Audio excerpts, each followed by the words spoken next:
Hello everyone, अस्सलाम वालेकुम। Welcome back to my YouTube channel. कैसे हैं आप सब? आई होप कि आप सब ठीक ठाक होंगे। फ्रेंड्स, आज की वीडियो में मैं आपको बताऊंगी why we feel sad for no reason in winters.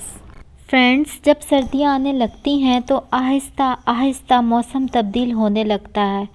तो सूरज सर्दियों में गर्मियों की निस्बत जल्दी गरूब होने लगता है और हमें बेवजह की उदासी सी महसूस होने लगती है, जिसे सीजनल अफेक्टिव डिसऑर्डर कहते हैं। कुछ लोग सुबह में उठने के बाद सीजनल अफेक्टिव डिसऑर्डर का शिकार होते हैं और कुछ लोग शायद सोने से पहले।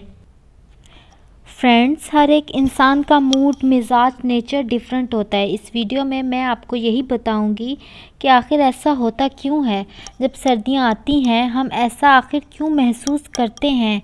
जानिए इसके पीछे साइंटिफिक रीज़न आखिर है क्या और इसको हम कैसे ख़त्म करें। मैं ख़ुद भी ऐसा महसूस करती हूँ सर्दियों में। बिला वजह की उदासी, लो एनर्जी, बिला वजह की सुस्ती, किसी काम में दिल का ना लगना और सिर्फ सुस्त सा, डल सा, उदास सा महसूस करना। इस फिनोमेना को डिस्क्राइब करने के लिए एक टर्म यूज़ होती है जिसको सीजनल अफेक्टिव डिसऑर्डर कहा जाता है।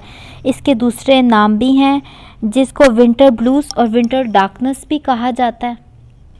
इस सब फिनोमेना के पीछे साइंटिफिक रीज़न माहिरीन ने ये बताया है कि जिन लोगों के साथ ऐसा सर्दियों में होता है उन लोगों के जिस्म साइंटिफिक होते हैं। लाइट के लिहाज से उनके जिस्म को जितनी भी रोशनी मिलती है सूरज की, तो उनके जिस्म डिफरेंट रिस्पॉन्स करते हैं।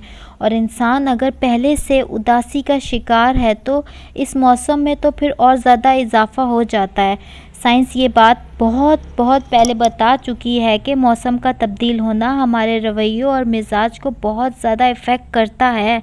अगर आप इस मौसम में ऐसा फील करते हैं, लो मूड ऑफ या लो एनर्जी फील करते हैं, तो ये नॉर्मल सी बात है। अगर आपको वैसे ही डिप्रेशन होता है और आपकी हालत ख़राब होती है तो आपको फ़ौरन डॉक्टर के पास ज़रूर जाना चाहिए और ज़्यादा से ज़्यादा टाइम रोशनी में गुजारना चाहिए। और आजकल जैसे सर्दियां हैं तो सूरज गर्मियों की निस्बत 4-5 घंटे कम निकलता है। तो इस मसले का यही हल है कि आप रात में जल्दी सोएं और सुबह जल्दी उठें और ज़्यादा से ज़्यादा देर धूप में गुजारें। उम्मीद है कि फ्रेंड्स आपको मेरी वीडियो अच्छी लगी होगी। अच्छी लगी है तो प्लीज़ मेरे चैनल को सब्सक्राइब कर दें, लाइक कर दें, कमेंट कर दें। And finally thanks for watching.